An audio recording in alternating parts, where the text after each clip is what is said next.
अस्सलाम वालेकुम। Welcome to my channel teach with Tara. आज हम करेंगे चैप्टर नंबर 1 की रिव्यू एक्सरसाइज। चलते चलते अपने वर्क की तरफ।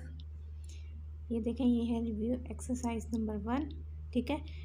इसका मतलब है कि रिव्यू का मतलब यानी तमाम जो पीछे आप काम करके आ चुकी हैं, तमाम चीज़ें जो मैं आपको समझा चुकी हूँ, वो सब इन्होंने रिवाइज़ की हैं, रिवीजन करवाई है हमें एक किस्म का। ठीक है, चले चलते हैं, सॉल्व करते हैं। पर सॉल्व करने से पहले अगर आपने मेरा चैनल सब्सक्राइब नहीं किया है तो please subscribe to my channel and press the bell icon. चले चलते हैं क्वेश्चन नंबर 1 की तरफ। Select the correct answer in each of the following. Number 1, the order of matrix 2 into 1। ठीक है, ये इन्होंने दिया हुआ matrix is dash.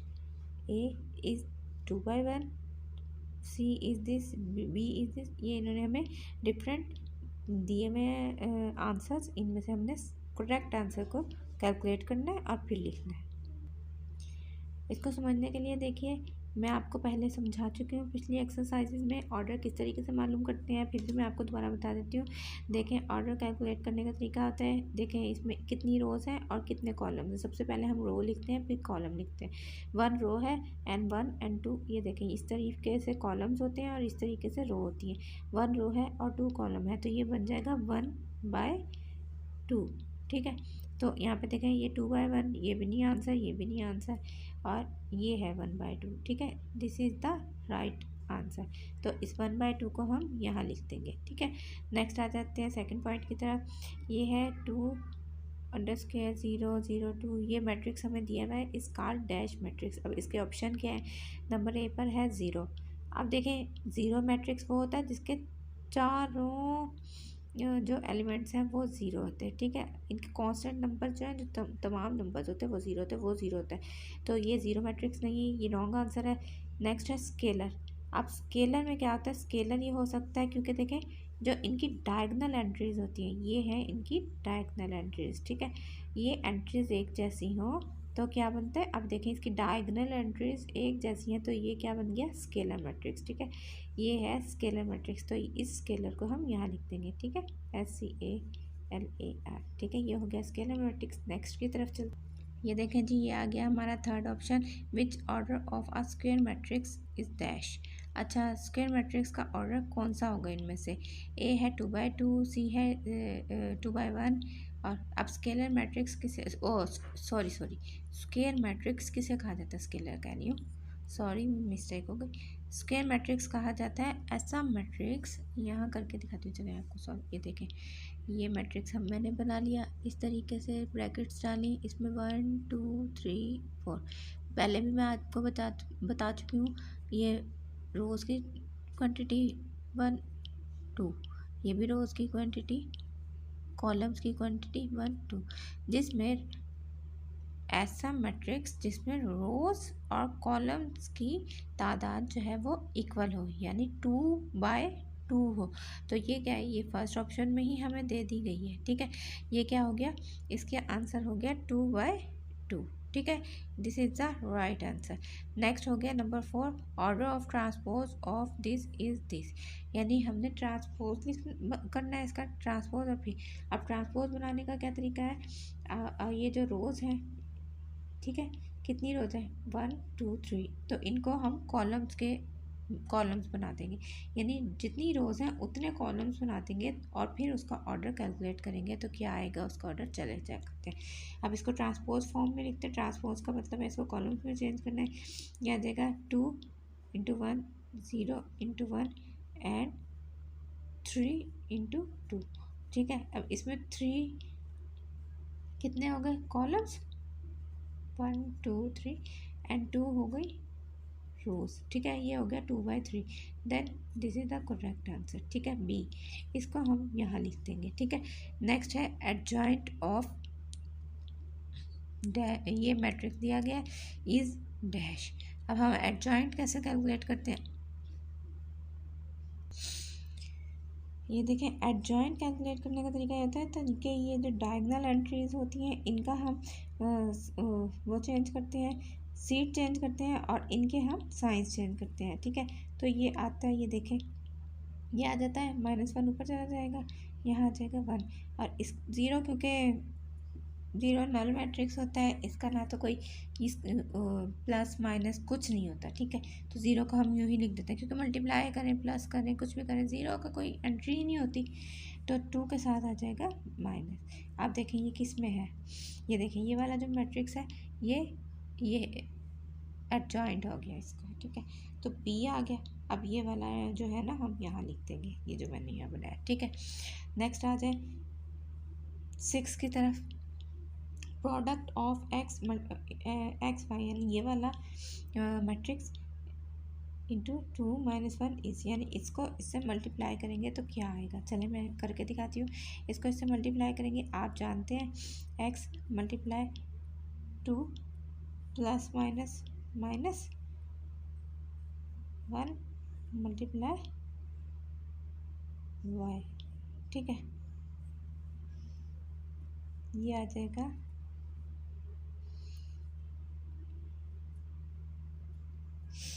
2x minus Y. अब देखें 2x माइनस वाई कहाँ आ जाता है, ये देखें तो प्लस है, ये आ जाता है 2x माइनस वाई। सो इसको हम यहाँ लिख देंगे, इस वाले वर्जन को हम यहाँ लिख देंगे। नेक्स्ट 8 पर नंबर 7 आ गया। इफ़, ये देखें ये इन्होंने हमें दिया हुआ है is equal to 0 then x is equal to, अब ये हमें उन्होंने क्या दिया हुआ है, डिटर्मिनेंट दिया हुआ है। अब इसको हम डिटर्मिनेंट कैलकुलेट करते हैं, देन हम x की वैल्यू कैलकुलेट कर लेंगे, ठीक है। इन्होंने बताया हुआ है डिटर्मिनेंट का तरीका भी आपको मैंने बताया हुआ है कैसे करते हैं। 2 डायगोनल एंट्रीज को मल्टीप्लाई करके माइनस कर देते हैं। 2 मल्टीप्लाई x माइनस 6 मल्टीप्लाई 3, ठीक है। ये आ जाएगा 2x माइनस 6 मल्टीप्लाई 3, ठीक है। अभी देखें ये तो हमारे पास आ गया। उसके बाद आप देखें कि इन्होंने कहा है कि ये जो मैट्रिक्स है ये किसके इक्वल है, ज़ीरो के, क्योंकि हमने x की वैल्यू कैलकुलेट करनी है। तो इसलिए हम इसको कैलकुलेट करके सारा हम इसके इक्वल लिख देंगे ज़ीरो के, ठीक है। क्योंकि ये हमें ज़ीरो के इक्वल दी गई है, हम इस वैल्यू को कर देते हैं इक्वल टू ज़ीरो। एक्स की वैल्यू जो करनी है, एक्स की वैल्यू करने के लिए हमें इसको इक्वेशन फॉर्म में तो बनाना है ना, इक्वेशन तो बनानी है। तो इक्वेशन इन्होंने हमें बना कर ही दी हुई है यहाँ पर, देखें इस तरीके से, ठीक है। अब ये X 2x is equal to minus इधर जाके प्लस हो जाएगा, ये आ जाएगा 18।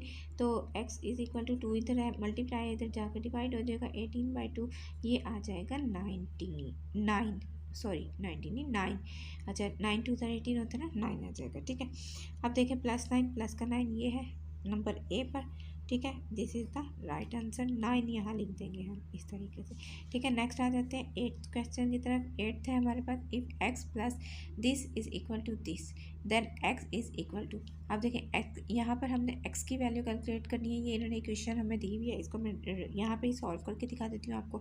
ये देखें एक्स इज़ इक्वल टू, ये प्लस का है, इधर जाकर क्या आ जाएगा, माइनस हो जाएगा। तो 1 0 0 1 माइनस दिस मैट्रिक्स, -1 -2 0 -1, ठीक है। दिस इज आप 1 माइनस माइनस प्लस हो जाएगा, 1 0 -2 एंड 0 का तो 0 ही आएगा। अब क्या मैं 0 - 0 लिखूँ, आपको पता ही है 1 - 1, ठीक है। ये आ जाएगा माइनस माइनस प्लस हो जाएगा, ठीक है। अब ये आ जाएगा 2 0 -2 माइनस माइनस प्लस, ये प्लस का 2 है, ये सॉरी मुझे साइंस में मिस्टेक्स हो गई। और ये 2, आप देखें 2 0 2 2 कहाँ है, ये देखें 2 2 0 and 2, this is the right answer, ठीक है। अब ये वाला हम यहाँ पर लिख लेंगे, ये जितनी भी वैल्यू है। ये क्वेश्चन 8 भी हमारे पास हो गया सॉल्व, ठीक है। नेक्स्ट वो कहते हैं कंप्लीट द फॉलोइंग, यानी कंप्लीट करना है हमने बताना है। अब ये देखें नंबर 1 के this matrix is called dash matrix. अब आप देखें कि जिस मैट्रिक्स में तमाम नंबर्स जो हैं वो ज़ीरो हो, वो क्या कहलाता है, वो कहलाता है ज़ीरो मैट्रिक्स या नल मैट्रिक्स, ठीक है। यहाँ पे हम लिख देंगे ज़ीरो मैट्रिक्स या नल मैट्रिक्स। ठीक है, this is the right answer. ये फिल इन द ब्लैंक्स में आ जाएगी। यहाँ पर जगह थोड़ी थी तो मैंने यहाँ लिख दी। और इसको हम क्या कहेंगे, 1 0 0 1। इसको हम एक तो इसका नाम हम दे देते हैं यूनिट मैट्रिक्स, और दूसरा इसका नाम है, ये देखिए यहाँ हम लिख देते हैं यूनिट, और मैंने आपको कहा ना इसे यूनिट मैट्रिक्स भी कहते हैं या आइडेंटिटी मैट्रिक्स भी लिख सकते हैं। तो यहाँ पर हम लिख देते हैं यूनिट मैट्रिक्स या आइडेंटिटी मैट्रिक्स। ठीक है, आपको समझाने के लिए ये सब कुछ मैं अच्छे तरीके से रिवाइज कर रही हूँ। ठीक है, सेकंड आ जाता है एडिटिव इनवर्स ऑफ डैश। अच्छा, अब देखें एडिटिव इनवर्स वो भी आप जानते हैं। एडिटिव इनवर्स के लिए हम इसका सीट्स चेंज करते हैं और इनके साइंस चेंज करते हैं। ठीक है, इसका एडिटिव इनवर्स यहाँ मैं आपको सॉल्व करके दिखा देती हूँ। यहाँ आ जाएगा -1 और यहाँ आ जाएगा, ये माइनस का है तो ये +2 हो जाएगा, और ये 0 0 तो आपको पता है कि इसकी कोई वैल्यू नहीं होती, और यहाँ पर 1 आ जाएगा। This is the right answer. Next की तरफ चलते हैं। अब देखें, this is the fourth question, sorry second question का फोर्थ पार्ट है। इन मैट्रिक्स मल्टीप्लिकेशन, यानी मैट्रिक्स की मल्टीप्लिकेशन के अंदर इन जनरल यानी जनरली ए बी की डैश बी ए, यानी ए बी बी ए के इक्वल हो सकता है या नॉट इक्वल है, या इनके बीच में क्या रिलेशन बन सकता है। यानी अब देखें, अब सिर्फ इनमें यही रिलेशन बन सकता है, या तो इक्वल का बन सकता है या इज़ नॉट इक्वल का। आप देखें, इसको समझने के लिए आपको सबसे पहले ये समझना होगा कि कम्यूटेटिव लॉ किसे कहा जाता है। कम्यूटेटिव लॉ को जानने के लिए आपको बुक के पेज नंबर 18 पर जाना पड़ेगा। चले चलते हैं पेज नंबर 18 के ऊपर। अभी देखें कम्यूटेटिव लॉ क्या है। कम्यूटेटिव लॉ आपको समझने के लिए ये ज़रूरी है, आपको समझाने के लिए मैं यहाँ लिखती हूँ। देखें 3 × 1 इज़ इक्वल टू 1 × 3। ठीक है, अब कम्यूटेटिव लॉ क्या है कि इन दोनों को देखें, मैंने वैल्यूज़ की सिर्फ सीट्स चेंज किया लेकिन वैल्यूज़ इक्वल है। ये है कम्यूटेटिव लॉ। ये तो मैंने आपको समझा दिया कम्यूटेटिव लॉ के बारे में। अब सिर्फ आपको कम्यूटेटिव लॉ कहना ही ज़रूरी नहीं है। कम्यूटेटिव लॉ में ये भी होता है कि बाज़ औक़ात ऐसी वैल्यूज़ भी देखी जाती हैं। देखें, ये 2 वैल्यूज़ इन्होंने दी हुई हैं। अब इन दोनों वैल्यूज़ की ये हमने ए बी कैलकुलेट करना है। ठीक है, ए बी कैलकुलेट किया, ये आया। उसके बाद हमने उसी देखें वैल्यूज़ है, दूसरी वैल्यूज़ है, उनको जब हम कैलकुलेट करेंगे तो फिर उसके बाद ये आ जाएगा। अब देखें कम्यूटेटिव लॉ तो ये है कि ये इक्वल है। ठीक है, लेकिन बाज़ औक़ात ये होता है कि ये दोनों वैल्यूज़ इक्वल नहीं आ सकती। क्यों? क्योंकि इनकी वैल्यूज़ डिफरेंट है। देखें, इनकी डिफरेंट वैल्यूज़ को जब हम डिफरेंट तरीके से मल्टीप्लाई करेंगे, डिफरेंट तरीके से सॉल्व करेंगे, तो हो सकता है ये नॉट इक्वल भी हो। ठीक है, अब नीचे देख लें कम्यूटेटिव लॉ अंडर मल्टीप्लिकेशन, यानी कम्यूटेटिव लॉ मल्टीप्लिकेशन के ज़रिए इन मैट्रिसेस यानी मैट्रिसेस में does not hold in general, यानी बाज़ औक़ात जनरली तौर पर होल्ड नहीं करता। If A and B are 2 matrices then A B is not equal to B A. So इसके मुताबिक हमें यही चीज़ बताया गया है फिल इन द ब्लैंक्स में, जो हमें जिसका हमने प्रूफ बयान कर दिया। ठीक है, A B is not equal to B A. अब देखें, यहाँ पे मैंने आपको प्रूफ कर दिया कम्यूटेटिव लॉ के ज़रिए कि A B is not equal to B A. ठीक है, नेक्स्ट आ जाते हैं matrix A plus B can be found, यानी matrix A plus B is मौजूद है या पाया गया है if order of A and B is dash, के ऑर्डर जो है ए और बी की वो क्या है। अब देखें, इसका मतलब ये है कि देखें ए प्लस बी मैट्रिक्स को हम उस वक़्त फाउंड कर सकते हैं कि अगर इन दोनों के ऑर्डर्स क्या होंगे, इसके ऑर्डर्स होंगे सेम। ठीक है, यहाँ पे हम सेम लिख देंगे। क्यों? जब तक इन दोनों के ऑर्डर्स 2/2 या 1/1 या किसी भी इस तरीके से नहीं होंगे तो वो सॉल्व आप नहीं कर सकते, या आप पीछे पढ़कर आ सकें।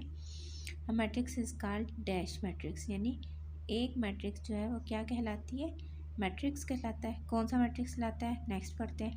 If number of rows and columns are equal, यानी अगर नंबर ऑफ रोज और कॉलम्स जो हो वो इक्वल हो तो वो कौन सा मैट्रिक्स कहलाता है।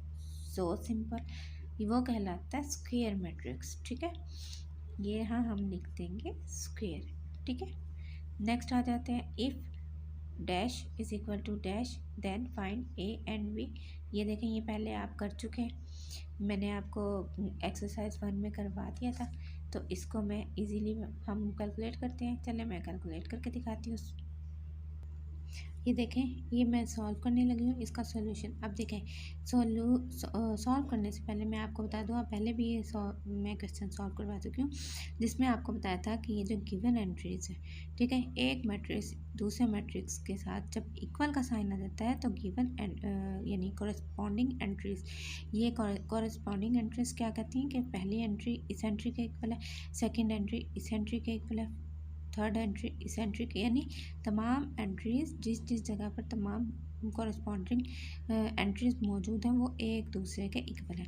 ठीक है, अब ये आपको पेपर में सॉल्व करने से पहले समझाना पड़ेगी सारी चीज़ें। ठीक है, तो सॉल्यूशन लिखकर मैं ये लिख देती हूँ, given matrices are equal so their corresponding entries are equal. ठीक है, ये लिखने के बाद चलें अब इसको सॉल्व करते हैं।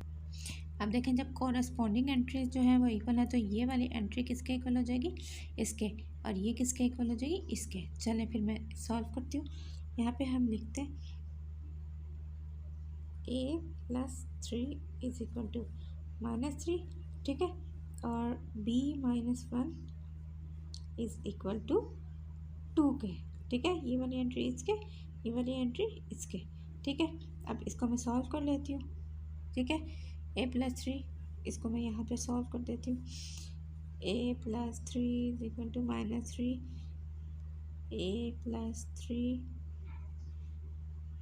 a+3 इधर जाके क्या हो जाएगा, -3 हो जाएगा। a इज इक्वल टू -3, ठीक है, a इज इक्वल टू -6।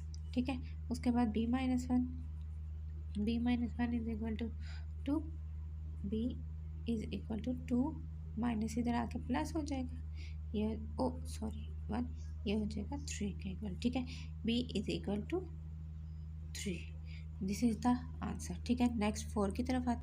अब ये देखें, ये वाला मैंने आपको 5 क्वेश्चन सॉल्व करके दिखा 3 क्वेश्चन सॉल्व करके दिखा दिया। 8+3 इसकी वैल्यू 3। ठीक है, कर लिया हमने कैलकुलेट। -6 आई थी इसकी वैल्यू और b की वैल्यू आई थी 3।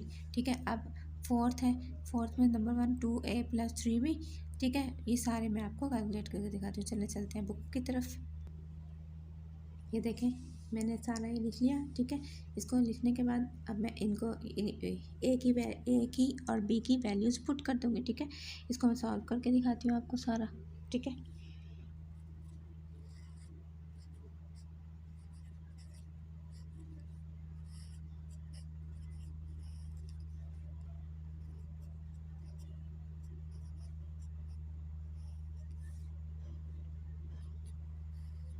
2 से मल्टीप्लाई करें, 2 2 ज़ार 4, 2 1 ज़ार 2, 2 3 ज़ार 6, 0 प्लस 5 3 ज़ार 15, 3 2 ज़ार 6 -6, 3 4 ज़ार 12, 3 1 ज़ार 3। ठीक है, इसको प्लस कर लेंगे तो क्या आ जाएगा 4।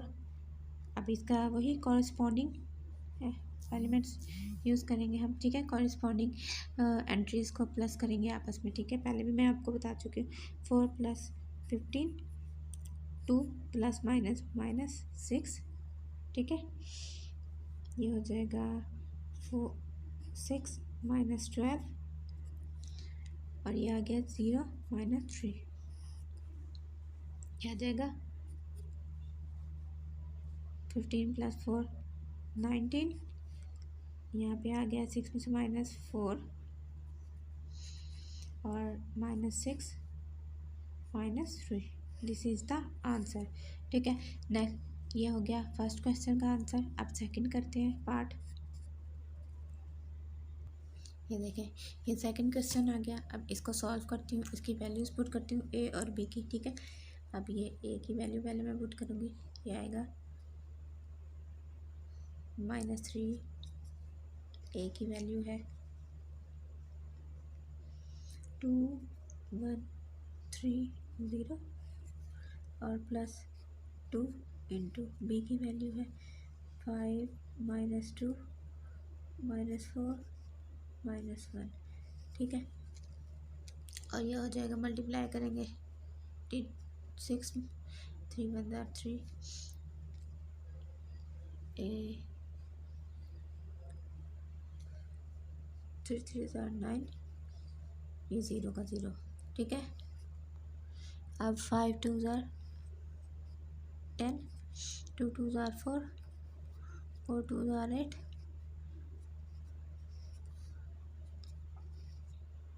-6 +10 और -3 -4 -9 -8 0 -2, ठीक है। ये आ जाएगा, ये देखें माइनस प्लस माइनस 4 आ जाएगा यहाँ, ठीक है। यहाँ आ जाएगा -7 और यहाँ आ जाएगा -8 और 16 17 और यहाँ आ जाएगा -2, ठीक है। ये हो गया आंसर। अब हमने सेकंड में कैलकुलेट कर लिया 3a + 2b यानी -3a + 2b भी हमने कैलकुलेट कर लिया। नेक्स्ट पर आ जाते, इसमें इसकी वैल्यूज़ पुट कर देंगे, ठीक है। वैल्यूज़ पुट करके फिर हम इसको करते जाएंगे कैलकुलेट। 3 इंटू, इसमें मैट्रिक्स डालना है, ठीक है ना, बड़ी बड़ी ब्रैकेट डाल के फिर इसमें हम वो करेंगे। और ये माइनस है, ए की वैल्यू पुट करें 2 1 6 2 1 3 0 +2 इंटू बी की वैल्यू है हमारे पास 5 -2 -4 -1, ठीक है। अब इसको सॉल्व करें, ठीक है। मैं जल्दी जल्दी सॉल्व करती हूँ।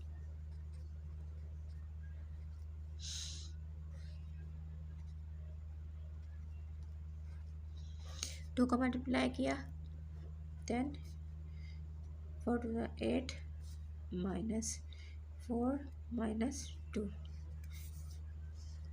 ठीक है। अब ये आ गया -3 की बड़ी ब्रैकेट आ गई। अब इसको हम प्लस करेंगे 2 + 10, ठीक है। अब ये याद रखिएगा कि सबसे पहले हम ब्रैकेट के अंदर वाले हिस्से को सॉल्व करेंगे, फिर हम नेक्स्ट वाला करेंगे सॉल्व, ठीक है। अब देखें ये कॉरस्पॉन्डिंग आइटम्स को हम प्लस कर देंगे, ठीक है। चलें जल्दी जल्दी इसको सॉल्व करते हैं। 3 -8 1 -4 0 -2, ठीक है। अब ये वाली ब्रैकेट तो डालने की ज़रूरत ही नहीं है। -3 इंटू 10 to 12 -3 और 8 में से -5 और ये -2, ठीक है। -3 मल्टीप्लाई 12, -3 को अंदर सारे में मल्टीप्लाई कर देंगे। -3 मल्टीप्लाई -3 -3 मल्टीप्लाई -5 -3 मल्टीप्लाई -2 -12 3 36 3 3 9 5 3 15, अच्छा 3 2 6, दिस इज़ द आंसर, ठीक है। ये हो गया सॉल्व ये वाला क्वेश्चन, थर्ड वाला। अब नेक्स्ट फोर्थ वाला क्वेश्चन सॉल्व करते हैं, ठीक है। फोर्थ इज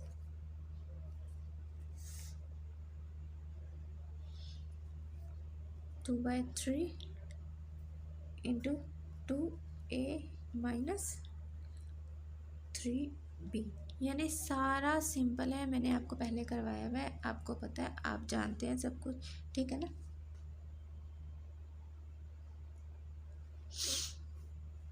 ये देखें यहाँ पे आ जाएगा 2/3, 2 यहाँ पे बड़ी ब्रैकेट पहले करेंगे 2 मल्टीप्लाई ए का मैट्रिक्स लिखेंगे। ए मैट्रिक्स है 2 1 3 0 -3 इंटू मल्टीप्लाई बी, बी का मैट्रिक्स है 5 -2 -4 -1, ठीक है।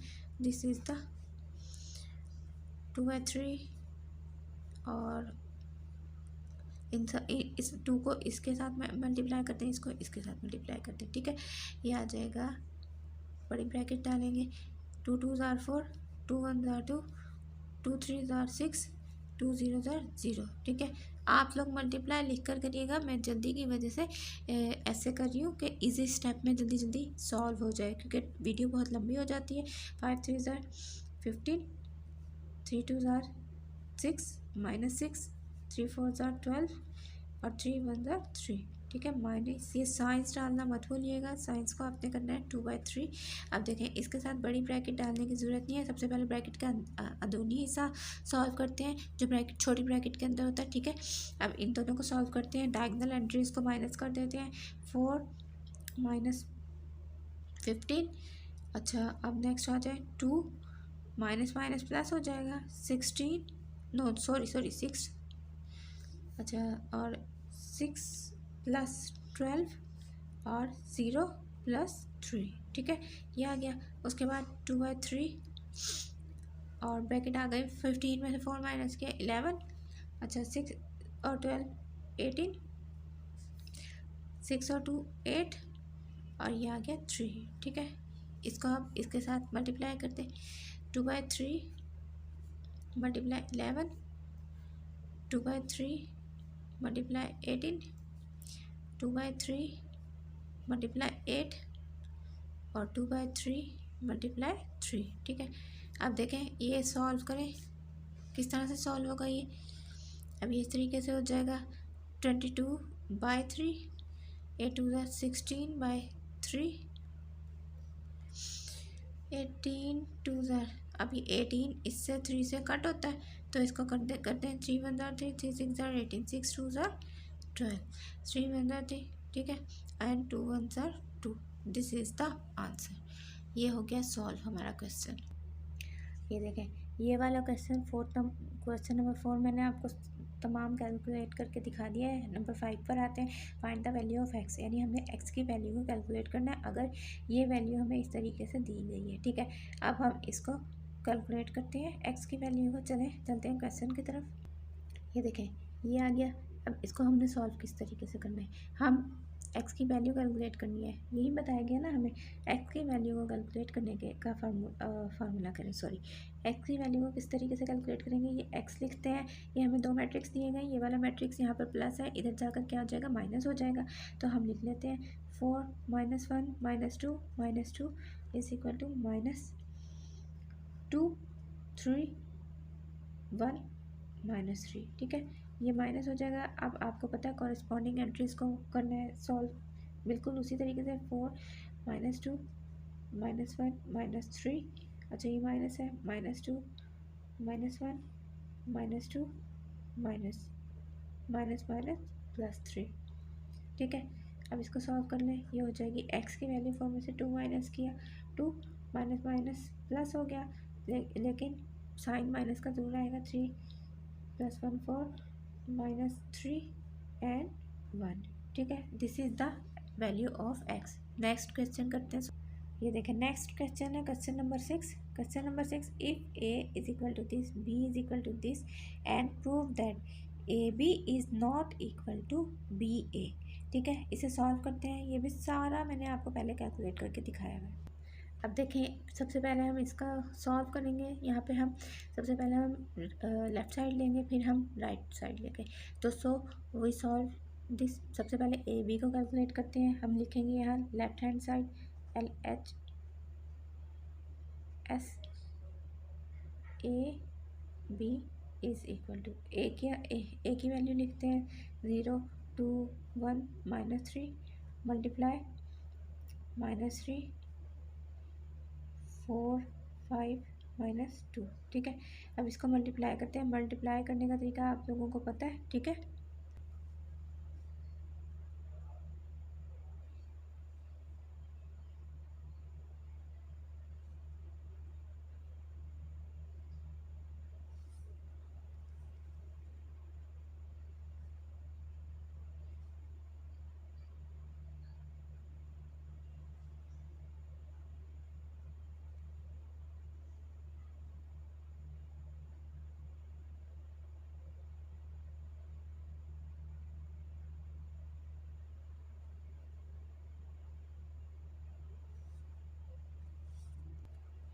ये देखें इसको सॉल्व कर लिया, ए बी को, ये आ गया। अब हम करेंगे राइट हैंड साइड को।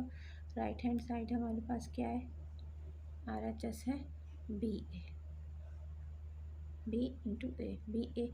इसकी वैल्यूज़ पुट करके मैं सॉल्व कर, देखिए इसको मल्टीप्लाई किया बी ए को, ये आ गया। अब इसको सॉल्व कर देते हैं, याद आता है 8 -4 -15 और यहाँ पर आ जाएगा 11। ठीक है, दिस इज़ द इक्वेशन 2। ठीक है, हम यहाँ लिख देंगे so L H S is not is equal to R H S. ठीक है, क्योंकि देखें ये राइट हैंड साइड हो गई इक्वेशन 2 और इक्वेशन 1 है लेफ्ट हैंड साइड। अब ये दोनों इक्वल नहीं है, सो हम यहाँ ये लिखकर नीचे प्रूफ लिख देंगे कि A B is not equal to B A. This proof that, ये कैसे प्रूफ हुआ, फ्रॉम इक्वेशन 1 एंड 2। ठीक है, दिस इज द आंसर। अब देखें लास्ट क्वेश्चन है इसका, if A is equal to this and B is equal to this then verify that number 1 ये और नंबर 2 ये। हमने ये भी कैलकुलेट करना है और ये भी कैलकुलेट करना है। चलिए हम सॉल्व करते हैं। ये देखें ये है क्वेश्चन नंबर 7। ठीक है, क्वेश्चन नंबर 7 को हम सॉल्व करते हैं। इसमें हमें ये कैलकुलेट करना है ए बी का ट्रांसपोज। सबसे पहले हम ए बी का कैलकुलेट करेंगे, फिर हम इसका ट्रांसपोज लेंगे। ठीक है, ए बी कैलकुलेट करते हैं। ए की वैल्यू है 3 1 2 -1। ये देखें ये हमने कैलकुलेट कर लिया। ठीक है, अब इसका हमने ट्रांसपोज लेना है। देखें लेफ्ट हैंड साइड जो है ये क्या है,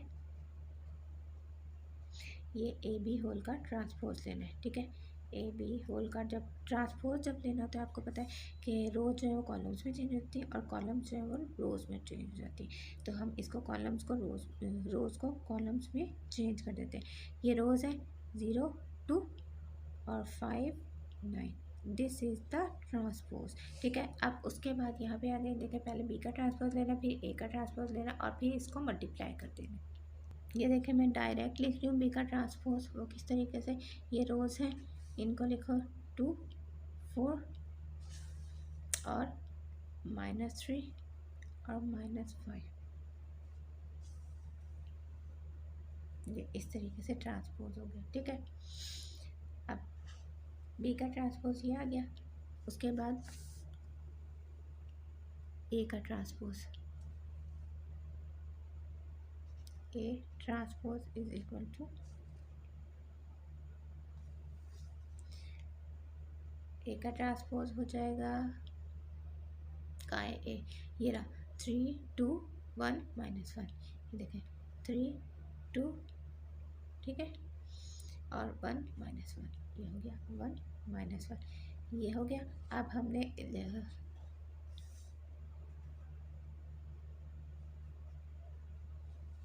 अब इधर हम ए ट्रांसपोज लिखेंगे, ए फिर B transpose into A transpose calculate करते हैं, मल्टीप्लाई करते हैं।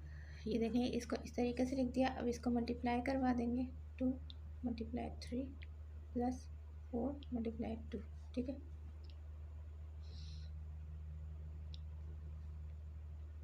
4 × 3 - 5 × 2। ठीक है, ये देखें ये बी का ट्रांसपोज ए का ट्रांसपोज मैंने कैलकुलेट कर लिया, वो आ गया। ये देखें ये और ये वैल्यू क्या है, इक्वल। ठीक है, ये देखें ये दोनों वैल्यूज़ इक्वल हो गई, 0 2 5 9 0 2 5 9। सो हम लिख देंगे left hand side is equal to right hand side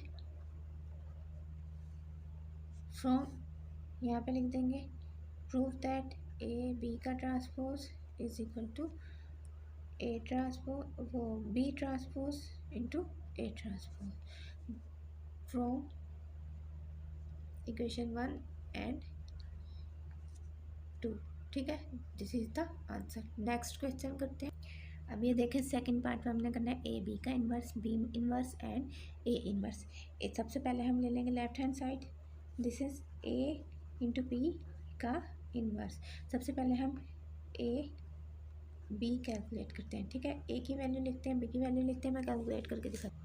अब ये देखें, ये हमने कैलकुलेट कर लिया, इसको कैलकुलेट कर। अब ए, क्योंकि हमने इन्वर्स कैलकुलेट करना है, तो इन्वर्स कैलकुलेट करने के लिए सबसे पहले ए बी का डिटर्मिनेंट लेना पड़ता है, ठीक है। इसका सबसे पहले डिटर्मिनेंट लेंगे 0 5 2 9 सॉरी 12 आ जाएगा। इसका डिटर्मिनेंट आ जाएगा 0 × 9 - 2 × 5, तो 0 -5 2 = 10, ये आ जाएगा -10, ठीक है। इसके बाद हमने इसको लेना होता है एडजॉइंट लेंगे, एडजॉइंट ए बी, ये आ जाएगा। अब आप लोगों ने यहाँ पे सब कुछ लिख लेना है, मैंने नहीं लिखा कि ये not equal to 10 is not equal to 0, यहाँ लिख लें, ठीक है।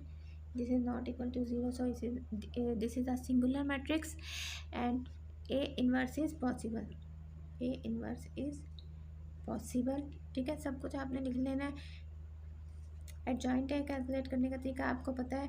यहाँ से ए बी का एडजॉइंट किस तरीके से, ये इन दोनों की सीट्स चेंज होंगी 9 0, और यहाँ से इनके साइंस चेंज हो जाएंगे -5 एंड -2, ठीक है। और इसको कैलकुलेट करने का तरीका क्या होता है, ए इन्वर्स को, A inverse is equal to adjoint A B by A का डिटर्मिनेंट, ठीक है। इसको कैलकुलेट करती हूँ, दिखाती हूँ। ये देखें, ये आ गया इसका adjoint A B by adjoint A, ठीक है। इसको हमने कैलकुलेट कर लिया, सॉल्व कर लिया। A inverse B, A B का इन्वर्स, ये आ गया, ठीक है। This is the A B inverse. Next हम राइट हैंड साइड को सॉल्व करें। राइट हैंड साइड हमारे पास है बी, ये देखें बी इन्वर्स और ए इन्वर्स। अब इसको हम कैलकुलेट करते हैं। अब ये देखें, बी इन्वर्स को कैलकुलेट करने के लिए सबसे पहले बी का डिटर्मिनेंट लेना होता है। B determinant is equal to, determinant किस तरीके से लेंगे, 2 - 3 4 -5। इसका डिटर्मिनेंट हम लेंगे 2 × -5 -4 × -3, this is 5 2 = 10, 3 plus 4 3 = 12, this is equal to 2, 2 is not equal to 0, so यहाँ पे हम लिख देंगे इन्वर्स इज पॉसिबल,